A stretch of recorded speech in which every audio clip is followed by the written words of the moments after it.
भारत माता की, भारत माता की, भारत माता की। आज के इस बिहार दिवस के शुभ अवसर पर यहां मंच पर विराजमान हमारे प्रदेश के जुझारू और कर्मशील अध्यक्ष श्री वीरेंद्र सचदेवा जी, हमारे भारत सरकार में मंत्री और हमारे सांसद श्री हर्ष मल्होत्रा जी, आप सबके दिलों में बसे हुए हमारे बहुत ही प्रिय नेता और सांसद मनोज तिवारी जी, बहन कंवलजीत शेरावत जी, बांसुरी स्वराज जी, हमारे प्रदेश सरकार में मंत्री आशीष सूद जी, आप सबके कार्यक्रम को एक चालना देने वाले और पूर्वांचल के हमारे जो मोर्चा के अध्यक्ष हैं श्री संतोष ओझा जी, हमारे एनडीएमसी के मेंबर दिनेश प्रताप सिंह जी, अभय वर्मा जी, हमारे एमएलए चंदन जी, और यहाँ इतनी बड़ी संख्या में आए हुए देवी और सज्जनों और मीडिया के मेरे साथी, प्रिंट मीडिया और इलेक्ट्रॉनिक मीडिया के मेरे साथी, सबसे पहले तो आप सबको बिहार दिवस के शुभ अवसर पर आप सबको बहुत बहुत शुभकामनाएं, बहुत बहुत बधाई। मैं संतोष ओझा जी के माध्यम से पूर्वांचल प्रकोष्ठ को भी, पूर्वांचल मोर्चा को भी इस कार्यक्रम के आयोजन के लिए और इस कार्यक्रम के सफल आयोजन के लिए आपको बहुत बहुत शुभकामनाएं, बहुत बहुत बधाई देना चाहता हूं।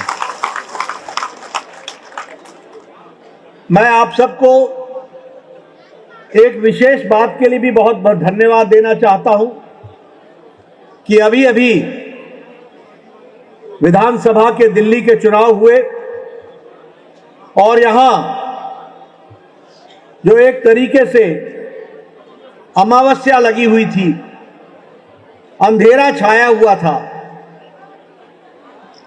विकास की जगह पर विनाश की ओर हम अग्रसर हो रहे थे, उसमें नए सूरज के उदित होने का आपने जो आह्वान किया और मोदी जी के नेतृत्व में जो भारतीय जनता पार्टी की सरकार दिल्ली में लाई, इसके लिए आपको बहुत बहुत धन्यवाद, आपका विशेष धन्यवाद। क्योंकि यह भी बात सच है कि जहां पूर्वांचल चल पड़ता है वहां देश चल पड़ता है। और यह कहने के लिए नहीं कह रहा, इतिहास इस बात का गवाह है। चाणक्य की भूमि जहां हमने नीति को सीखा, उसकी भूमि बिहार रही है। और वर्तमान काल में भी अगर हम देखें तो गांधी जी का भी आंदोलन चंपारण से शुरू हुआ और जयप्रकाश नारायण का आंदोलन भी बिहार की धरती से हुआ। इसलिए बिहार का एक विशेष महत्व है और हम सब लोगों को यह भी याद होना चाहिए, ध्यान होना चाहिए कि विश्व को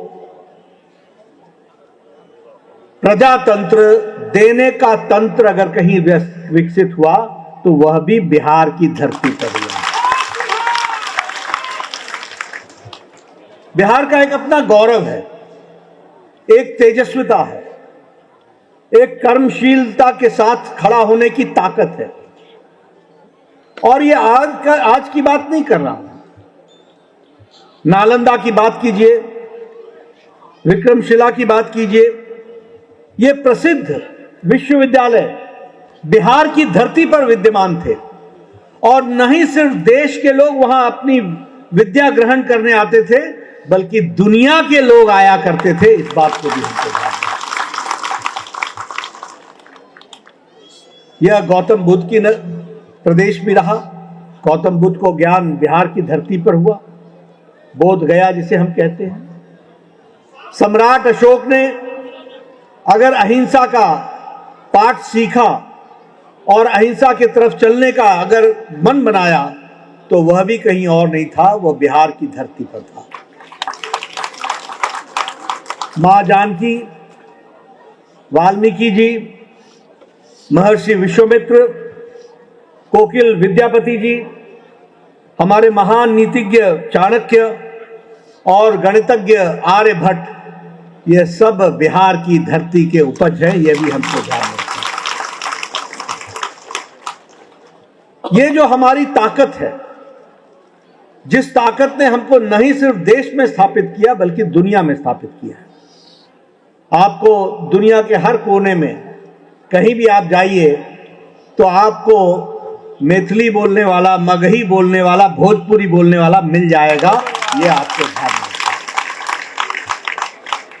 और इसलिए एक अजब तेजस्विता, चमक, एक आगे बढ़ने की ललक और उसके साथ साथ अपने काम को ईमानदारी से निभाते हुए आगे बढ़ने की जो हमने ताकत बिहार के लोगों में देखी है, वह बहुत ही सराहनीय है।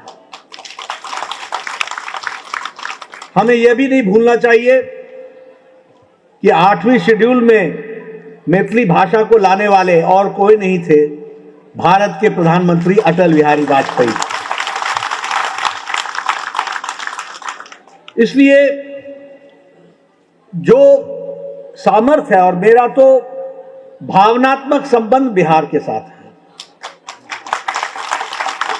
जब मैं भावनात्मक संबंध कहता हूं और मुझसे कुछ लोग बोलते हैं तो मैं हमेशा कहता हूं कि जीवन में कोई भी व्यक्ति अपनी शैशव अवस्था भूल नहीं सकता। जीवन में कोई भी व्यक्ति अपने बचपन को भूल नहीं सकता, और वह भूल नहीं सकता कि किन लोगों ने उसको गढ़ा, बढ़ाया, आगे समझाया और उसके विचारधारा को परिष्कृत किया। तो इसलिए भावनात्मक रूप से मैं बिहार से इसलिए जुड़ा हूं क्योंकि मेरा परवरिश, मेरा बचपन, मेरा पढ़ाई, मेरी परवरिश और उसके साथ साथ परिष्कृत होने का काम वह बिहार में हुआ है।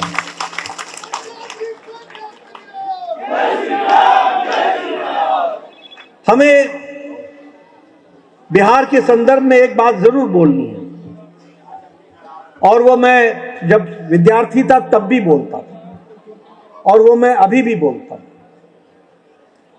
हम सब जब पढ़ रहे थे, आशीष सूद जी को याद होगा, वीरेंद्र सचदेवा जी को याद होगा, यूनिवर्सिटी में हम लोग काम करते थे, तो उस समय हिंदू कॉलेज का हॉस्टल में कम से कम 30% लोग बिहार के विद्यार्थी होते।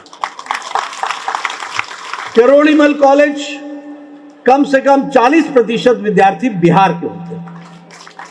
हंसराज कॉलेज कम से कम 50% विद्यार्थी बिहार के होते। रामजस कॉलेज कम से कम 30 से 40% विद्यार्थी बिहार के होते और 10 से 15% सेंट स्टीवेंस में भी होते थे। और उस समय मैं कहा करता था कि आप सब लोग बिहार से यहां आए हो, बहुत अच्छी बात है, लेकिन आपको बिहार को वापस कुछ देना है, ये हमारी जिम्मेवारी है। और मुझे खुशी है कि उसमें से बहुत से लोग आईएएस ऑफिसर बने, कुछ लोग मेरे सेक्रेटरी बने, कुछ लोग मेरे सीनियर थे, कुछ जूनियर थे। सब लोगों के साथ काम करने का मौका मिला। कुछ लोग राजनीति में आए, कुछ लोग हमारी तरफ आए, कुछ उधर गए। लेकिन मुझे खुशी इस बात की है कि सब ने बिहार को ताकत देने में कोई कसर नहीं छोड़ी, और यही हमारी आवश्यकता है।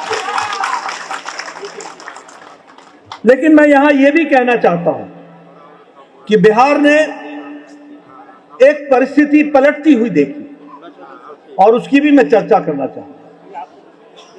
मैं जब यूनिवर्सिटी में पढ़ता था,